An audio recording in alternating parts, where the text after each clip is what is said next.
Welcome to The Explainer. Today, we're diving headfirst into the massive, sometimes incredibly intimidating world of Dungeons & Dragons Online enhancements. Our goal here?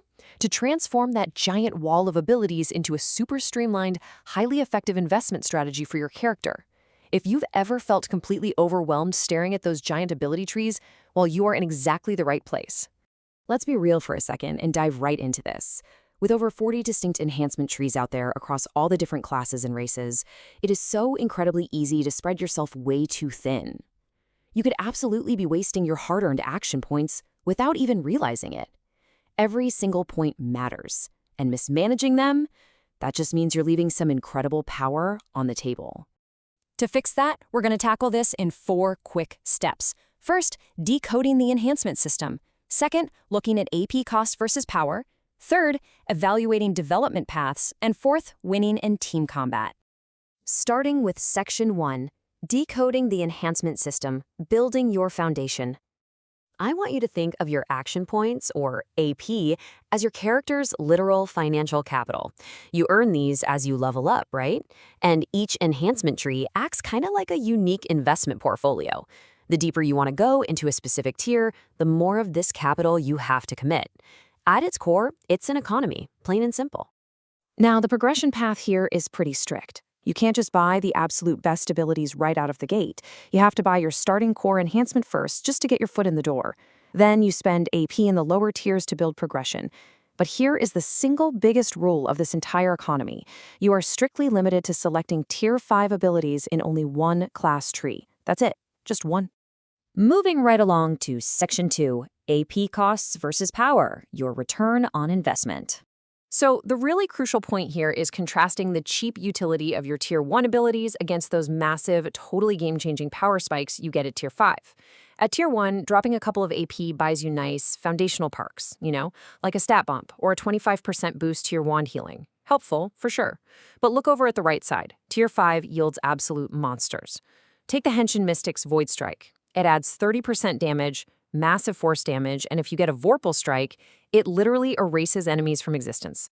And this chart brilliantly illustrates the heavy cost you pay to reach that level of power. I mean, you jump from needing 10 AP for Tier 3, all the way to having to spend a full 30 points of your capital in a single tree, plus hitting character level 12 just to unlock the right to purchase those high-end Tier 5 skills. The system literally forces you to commit heavily to one specific theme. And because you can only choose a single class tree to take up to Tier 5, this is absolutely the most critical investment decision you are going to make for your character's build. This one choice basically dictates your ultimate role in a party. You just cannot be a master of everything. All right, Section 3. Evaluating development paths. Choose your investment. Looking at this summary table, we can really start weighing the relative effectiveness of the 3 primary development paths. And as you can see, there is always a trade-off. It's an economy, remember? If you want very high burst damage as an arcane caster, well, you're going to pay for it with really high resource costs. If you want crazy high survivability as a support character, your solo damage is going to drop significantly. Let's break down the pros and cons, starting with the arcane paths. Think Elemental Sorcerer Savants or the Wild Mage. Pro, they offer incredible screen-clearing burst damage. And they try to offset their high spell point costs by offering cheap spell-like abilities, or SLAs. But the con here is huge. If you're an Earth Savant and you run into an enemy that's immune to acid, or if you're a Wild Mage who just completely runs out of spell points, your effectiveness basically hits rock bottom. Conversely, let's look at melee and ranged paths, like the Ranger's Tempest or the Fighter's Kenzai Tree. The big pro here is highly consistent, resource-light damage. You aren't constantly sweating over a blue spell point bar. Plus, you get excellent survivability with high dodge caps and extra hit points. The downside, though, your power is heavily tethered to actually finding top-tier physical weapons, and you have to maintain really careful tactical positioning so you don't get swarmed. And finally, we have our support and healer paths, like the Cleric's Radiant Servant or the Bard's Spellsinger. These offer totally indispensable party buffs and healing, but you trade away your own solo damage potential to ensure the rest of your group stays alive. If you play one of these paths, you are essentially playing a game of intense resource management and battlefield awareness. You're constantly monitoring your team's health instead of just staring at the boss. Which brings us to our final section, Section 4, Winning in Team Combat, High Leverage Synergies. Look, when you invest in a support tree, you aren't just buffing yourself. The source material hits the nail on the head here. Bards are literally called the best sixth man because an invested bard acts as the ultimate force multiplier. By putting your AP into the Spellsinger tree, your musical buffs are simultaneously boosting 5 other players. You are dramatically cranking up the total power output of the entire dungeon group.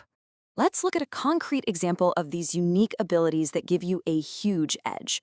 In the Cleric's Radiant Servant tree, if you invest your 30 AP to unlock the Tier 5 positive energy aura, you create a constant, resource-free healing zone around you. This is a game changer.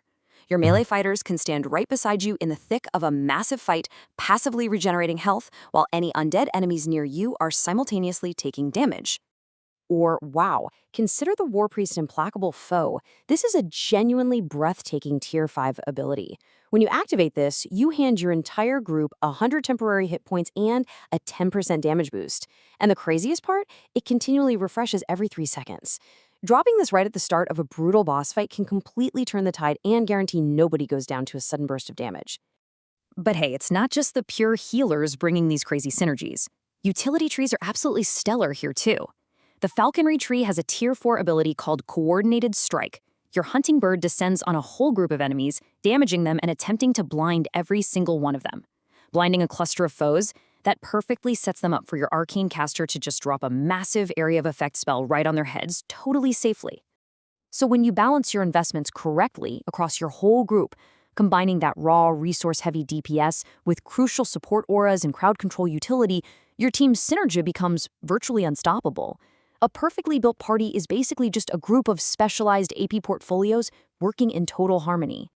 So, armed with this deeper understanding of the AP economy and seeing the massive scaling power of those Tier 5 synergies, the real question is, what kind of investor are you going to be? Will you be the unstoppable force, the brilliant tactician, or the ultimate team player?